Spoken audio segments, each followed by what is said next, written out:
right. What month and year? 9501. January 1995. All right. Welcome to Namely 90s. Wow. The podcast that takes you back to the time before smartphones, Google, and Y2K. Join your hosts as they relive the pop culture that shaped a generation and the parts that many people wish they could forget. Listen in to the conversation about how the decade defined those who spent their childhood there and how it shaped them as adults. So, turn down the grunge and dial up the internet. Let's get started. It's time for Namely 90s. Hello and welcome to Namely 90s. Happy New Year. Happy New Year. Of garbage, the dumpster fire that is 2020 has come to a conclusion. Welcome to the same thing, just done again. Yeah, you'll see I still have some residual Christmas decorations up because I'm clearly not recording this in mid-December. That's not happening right now. But as always, I'm Brandon, and that's Andrew. Hi, you can find us online at namely90s.com or at namely90s on Twitter. It's with a 90s. That's said that backwards. Me. That's him. Really, we've just become professionals. It's because we've been off for 3 weeks, right? Yeah, well, I mean, we've been off for 3 weeks and we spent the entirety of, I think, the end of November and the first 3 weeks of December just frantically trying to get these 12 episode specials in. Hopefully that came out well. Yes. I mean, we're recording after we've had all the guests except for one, so it went better than we thought. Your thoughts on that? I hope our listeners enjoyed it. Yeah, it was a lot of fun. I think it's really awesome that, I mean, they're gonna have daily episodes every day from the 21st till the 1st. Like no one does that. Well, other people do that, but I took the idea from half hour happy hour, but they're gone now, so it doesn't matter. Yeah, we're the people. And I wrote a Twitter post about it, saying thank you to Allison and Alex and Maud and Tom for giving me the idea I mean, it was just a blast, though. I mean, tons of really great guests. We just lots of really good, really bad TV. But I didn't hate in a single episode. That's the worst part. I even enjoyed the Beverly Hills 90210 episode. Like that was surprising. Yeah, there definitely were a lot of themes. Recurring. Dudes in the 90s were super creepy and kind of gross toward women. A lot of making baby Jesus jokokes. Yeah, that was a common theme. It's a Wonderful Life. Lots of It's a Wonderful Life. Weird narrative framing like Frasier and split storylines, time jumps. Yeah. The fact that for some reason Xena Warrior Princess is set in like the Greek Baby Jesus mythology times, but also set in the 1600s with the Christmas Carol, and also the zeros with the birth of Jesus. I'm just very confused. Yeah, like if I had any foresight to this, I would have just wrote down like stats. We had 4 baby Jesuses. Their mentions. Favorite holiday episode of those. I honestly, I got asked this question last night. I think my favorite would be Mr. Hanky the Christmas Poo, because I laughed the hardest at that. But I think the best was a Rugrats Hanukkah, just because of its representation and good storytelling for kids and about a non-traditional, well, it's a traditional, but a non-mainstream holiday, winter holiday. What about you? I mean, for me, this is not a shock, but it's the ER episode, Homeless for the Holidays. That was so good too. Like I don't even remember that because it was the first thing that we recorded. I really, I'm a huge ER fan, as you know. That was one of my favorites. I just think it's, for me, one of the best quality shows that that we reviewed, but it's also, I mean, I think it's just generally speaking. So it's hard, it's not fair to pit that against, say, South Park. I mean, they're just not, they're not at all, that was probably the best put together drama. Yeah. What? The 90210 wasn't the best put together drama? I mean, Xena also qualifies, I think, as a drama. Don't remind me. Yeah, I'm actually pretty sure I dropped one other hour long because I was trying to get good full representation in that list. Thank you again, listeners, for supplying us with your thoughts on what to throw on. But yeah, it was an interesting mix. I left enough for us to do it again another year if we have the time. Yeah. And a big thank you to Right in the Childhood, Jim Stewart Allen, History of the 90s, a very special podcast, Watching Comics podcast, What's Wrong with Them, Straight to DVD, that's basically the 80s, The VHS Strikes Back, the insanely dangerous Retropod show, Not Before Coffee, and last but not least, The Wife.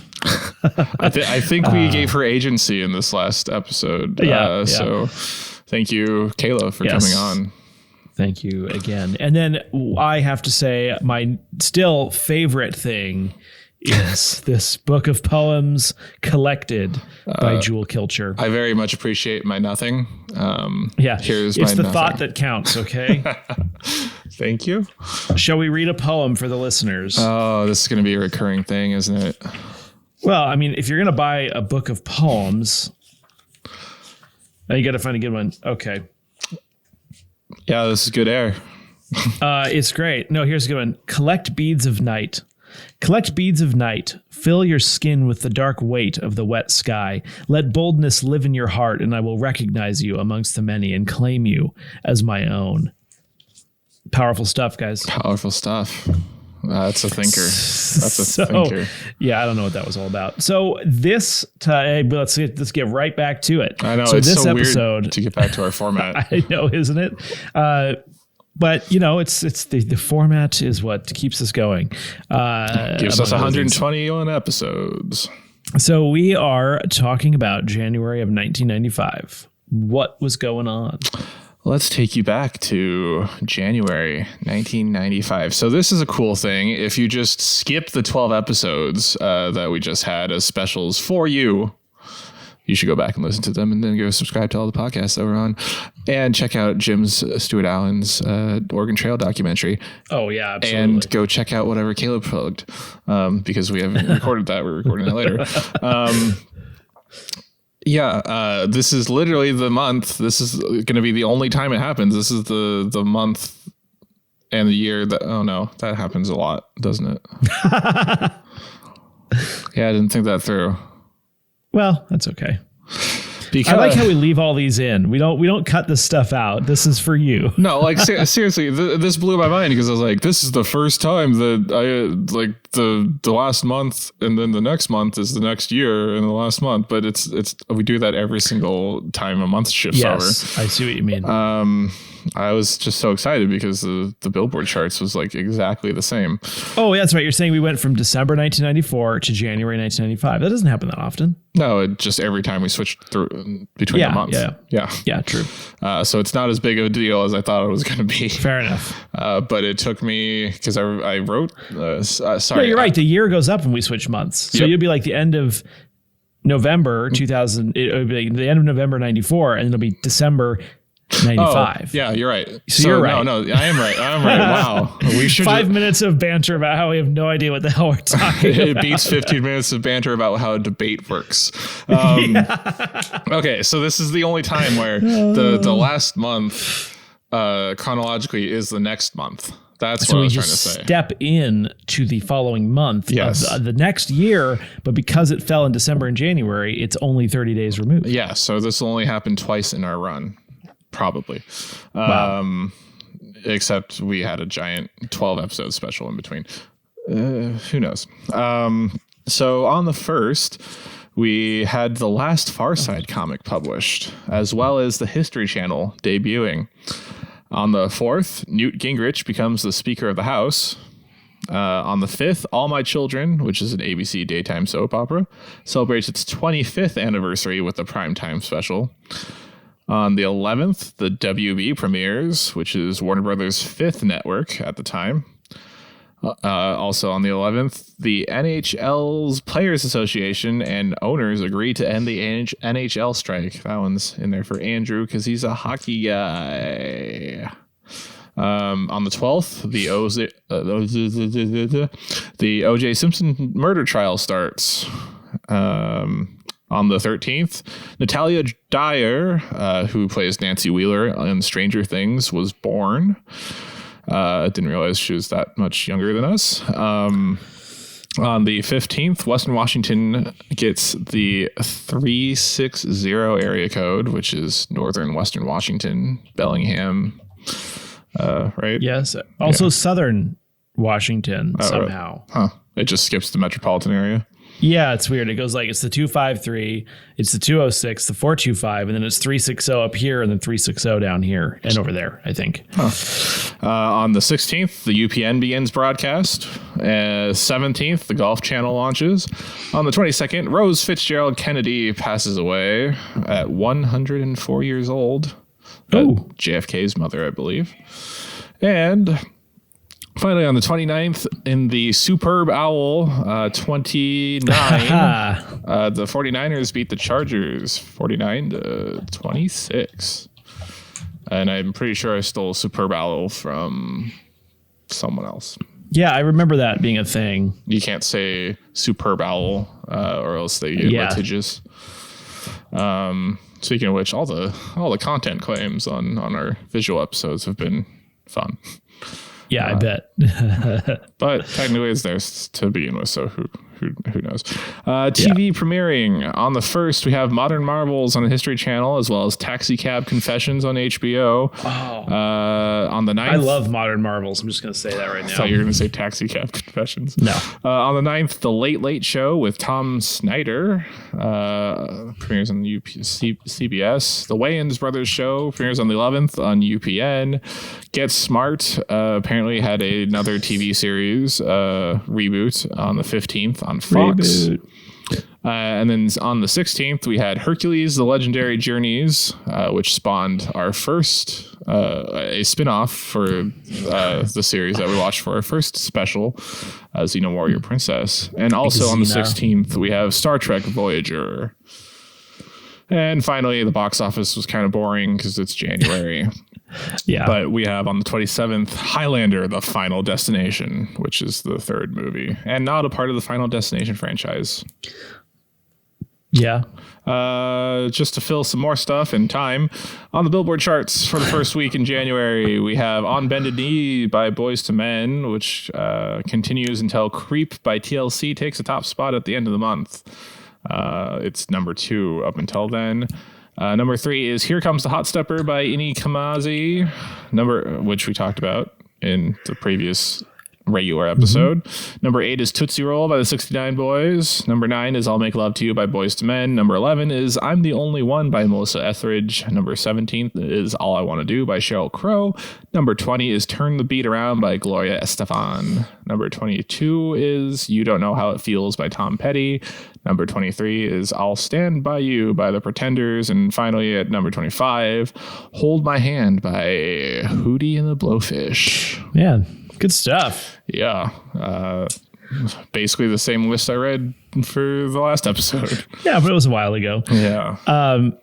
Well, I personally loved the History Channel. I thought there was some really good stuff on there. But now I'm pretty sure it's like stuff about pawn shops and like buying crap out of people's storage units. Storage wars?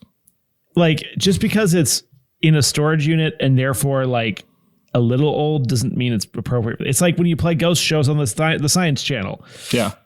Like whatever happened to actual history on the History Channel? I mean, I remember like 10 years ago, 15 years ago now, it was just like all alien investigations. I know, Ancient Aliens. It's not too. history. Yeah. But like Modern Marvels, which I believe was on the History Channel. Yeah. Or was it on Discovery?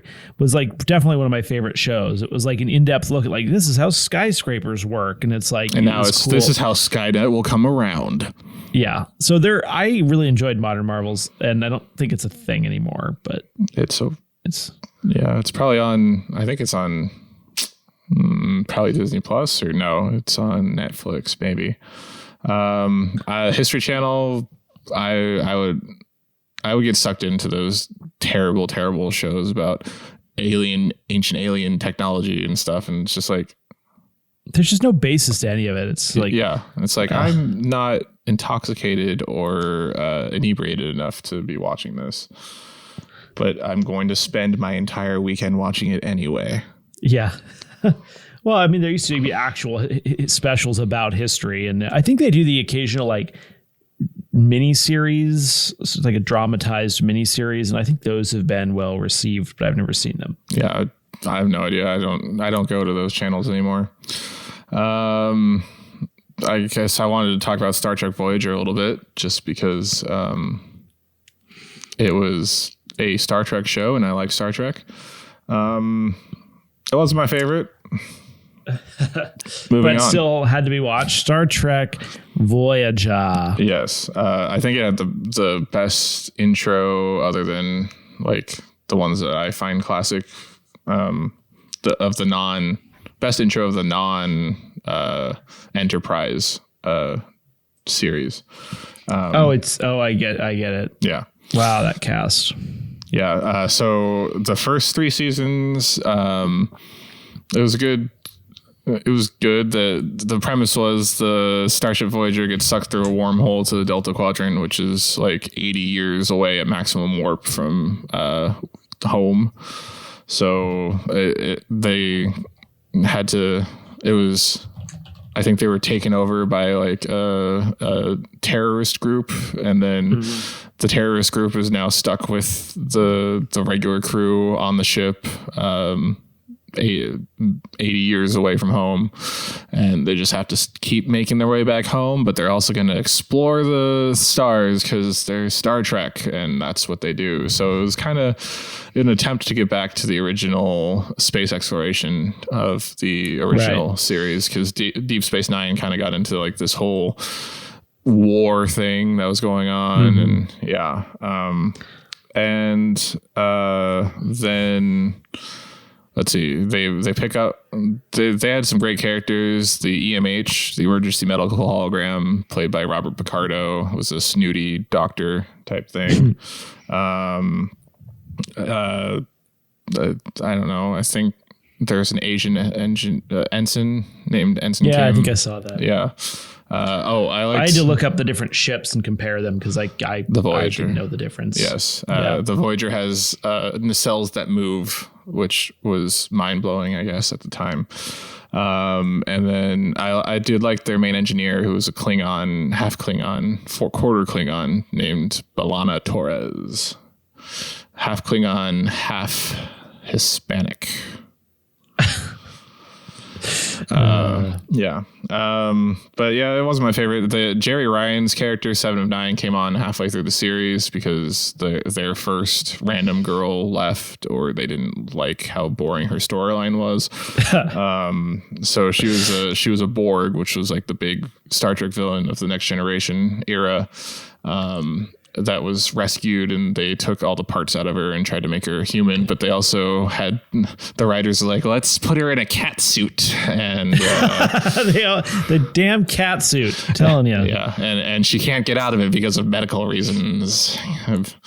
I feel like the producers of these shows like go into a closet, and there's the cat suit and the fat suit, and they're like, we got to pull one of these out. Yeah. We got to do something here. Is she attractive, or do we want her to look attractive in a fat suit? Yeah, and then so Jerry Ryan clashed with Kate Mulgrew, who was the captain, Catherine Janeway, and apparently by the end of the series they did not like working with each other for reasons that I don't know or care to go into right now. That's pretty progressive. A female military ship captain. Yeah, for the time, even though in the future there should just be tons of them because that's the utopian society that Gene Roddenberry envisioned. I like Voyager. There are many Voyager diehards out there, which I think is hilarious because it seems like sacrilege, honestly. It's not. They like the female captain. They like the more diverse crew. But you know, it's hard to watch those later episodes just knowing how much the Jerry Ryan and Kate Mulgrew hate each other, because like they're the main, they become like the main characters. It becomes a 7 of 9 show towards the end, honestly, and it's just like they're put in a turbo lift together, and it's just like I really feel like they shot those scenes apart from each other. But yeah, Jerry Ryan, 7 of 9, spoilers, makes an appearance in Star Trek Picard, the reboot series on. So Voyager, Star Trek, History Channel. That's it for this week's episode. No. I have prepared a game. Do you remember games? We used to play games. Yeah, I remember games. This one's called UPN or WB. Okay. I have 1, 2, 3, 4, 5, 6 shows that were on the WB, and 6 shows, I think, possibly more, that were on. Please, from this point UPN. forward, you have to say WB each time. No, just kidding. Okay. So I'm going to ask you. Let's see. 1, 2, 3, 4, 5, 6, 7, 8, 9, 10, 11, 12, 13, 14, 15. We have 15 shows today, and you need to guess whether they're on the WB or on UPN. And if you get, let's say, 10 right, I will give you back your trophy that I took from you in the last episode. We're going to start with a softball. Seventh Heaven. Oh, WB. That is correct. Ding.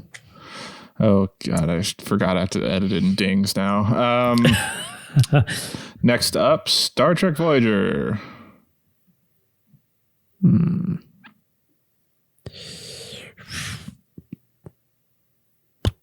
WB. It was on UPN. Damn blast.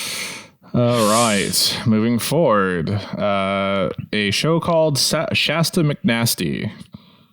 That's going UPN for me. Okay, that is correct. Do you remember Shasta McNasty? You know, I don't. I only remember the name. Shasta McNasty? What? What were they thinking? Network was Charmed on? WB. That is correct. Charmed. Love me some Charmed. All right. The Jamie Foxx Show. UPN. That is incorrect. It was on the WB. I thought, are you okay? All right. I took it off of a website. All right. Moesha. Okay, give me a minute here. Moesha, the show focused on the life of an upper middle class black family through the eyes of a typical girl named Moesha. Her father, Frank, a widower and Saturn car salesman, and later owner of his own dealership, Brothers Saturn. I want to say UPN. Are you sure after being wrong about the Jamie Foxx show? Well, I just don't remember it being on the WB because that channel was on quite a bit at the house. My brother watched some of the shows on there. So it's like, I want to say UPN. Final answer? Yes. You're correct. Ding. I was trying to steer you wrong. Oh, that's not cool, man. All right. Well, speaking of which, speaking of shows your brother watched, Angel. That was the WB. You're correct. Ding. All right. Moving forward, Pokemon. Oh, and UPN. That is incorrect. It is on WB Kids in the morning. Although I should mention that I think it in the afternoons in syndication it was on UPN. That might have been what I was thinking of. I was trying to clarify before you made your guess, but sorry. Let's see. You've missed 1, 2, 3 so far. So I can only miss 2 more and still do okay. Yep. So I'll give you another softball. Dawson's Creek. WB. That is correct. Ding. And since I'm feeling generous, Animaniacs. Well, that's going to be the WB. That is right. Yep, that's correct. Ding. Let's just round out some of the animation that I have. Hysteria. Like other animated series produced at the time by this company, Hysteria derived most of its humor from slapstick comedy and satire, with the distinction of combining historical figures and events. Episodes would commonly feature that has to be a large cast of children and typecast adults in comedic skits and song parodies. That has to be WB. It has to be. It is. All right. It felt like a dark horse. Like I thought that was going to be UPN for some reason. Let's do the last 2 more animated. Dilbert, based on the comic strips. The series follows the adventures of middle-aged white-collar office worker named WB. Ooh, I'm sorry. It was UPN. That puts you at 3 or 4? 4 wrong. 4 wrong. Uh-oh. Sabrina, the animated series. Unlike previous incarnations, Sabrina Spellman in this series is depicted as a 12-year-old attending middle school, as in the original comic series. Sabrina lives with her... UPN. Correct. Oh, thank you. Didn't seem high enough rent for WB. Right. All right. This one is going to be a hard one for you. Love Boat, The Next Wave. Set aboard the cruise liner Sun Princess, the series starred Robert Urich as Captain Jim Kimmondy, a retired and divorced U.S. Navy officer with a teenage son, Danny. It's a reboot of the 70s ABC TV series, Love Boat. UPN. That is correct. Ding. Nice guess. Did I get my 10? Nope. You have, I think there's 1 left. So it all comes down to this. No. And this is going to be the tough one. For the trophy, for all the marbles, what channel was Buffy the Vampire Slayer on? The WB. Is that your final answer?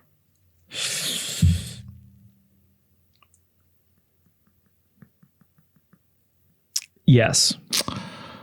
Well,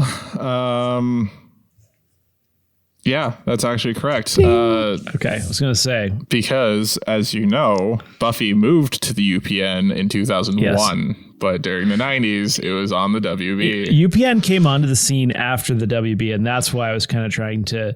And then they merged into the CW, which didn't we talk about that being like the iHopplebees thing? Yes, iHopplebees.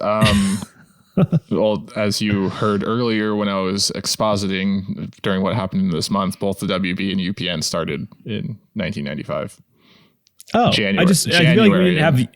UPN wasn't in our market right away, I feel like. I don't think it was as big because looking over these shows, like the WB was big in the 90s. UPN was where you put shows that weren't targeted at the middle America, I guess would be the right way to say it. Let me reference the comprehensive guide to the 1990s really quick here. You want to play us out on a jewel? No, I don't want to. I really don't. I just think it's funny that like I keep fidgeting with the book and it just keeps flashing pictures of me. I'll stop. Well, good thing that she's not in frame because we're going back to our regular aspect ratios. Okay, yeah. Sorry. Yes. We talked about having a Patreon where I just hold the book in such a way that it looks like I am Jewel and then recite her poetry. I don't think anyone likes that idea. If you think we should have a Patreon, let us know. You could find us on Twitter. Yes. And also, I think I just wanted to say thank you for listening in this new year. We're gonna do some revamps and tweaks, and hopefully, I mean, we had some fun doing the specials, so it'd be nice to have more people on. Yeah, I think we might have more guests. We might guest on other shows. Yeah. We might do some deep dives. We might step outside of the our framework. The framework, and cover some other things either as a bonus, or not. So yeah, we'll see. A lot of promises from Brandon and Andrew in 2020. Let's see if they fulfill it in 2021. No. Yeah. Well, I see what you're saying. Yeah. We're making them in we're making them in the past. You guys are hearing us in the future. It's time travel. I got to tell you about the day I go back to the future, Doc. Hey, by the way, inauguration is in 16 days, isn't it? Yes. 21 or 20. Oh, I don't know. We still don't know who's president. Just kidding. Running gag from the previous episode. It is the 20th. Yeah. Okay. Yeah. So, all right. Well, good luck to the country on that day. Given everything that's been going on, have we done it? I think we've done it. I think we've hit 30 minutes. Awesome. Congratulations. Yeah. I just wanted to say thank you so much for listening to the specials. Any new listeners that might have come over from that, welcome to the Namely 90s crew. We're happy to have you, and I hope we follow through with any expectations that were lowly lobbed at you during our specials. Andrew and I just enjoyed the 90s. It was a time in our lives when we were kids and growing, and I like remembering it. Andrew likes trying to. I do remember. I have fond memories of parts of the 90s, which our intro would seem to imply. So, yeah. Well, that's it for this New Year's first edition of Namely 90s, other than the one that was the special that was on the New Year. Never mind that. Yeah. Remember, you could find new episodes out every Monday. Wow, it's getting my brain back to the old outro. You can find new episodes every Monday. Find us on Twitter at Namely90s with the 90s, or find our personal accounts at bshwitty and at NamelyAndrew, and tell us what you want us to talk about on future episodes. You can also contact us through our website, namely90s.com. Please subscribe to us on Apple Podcasts, Stitcher, Google Play, Spotify, YouTube. I didn't set anything up for this random gag. Deezer, TuneIn, iHeartRadio, and wherever you get your podcasts at. I'm Brandon. That's Andrew. Happy New Year, everyone. Let's make it a good one. Happy New Year.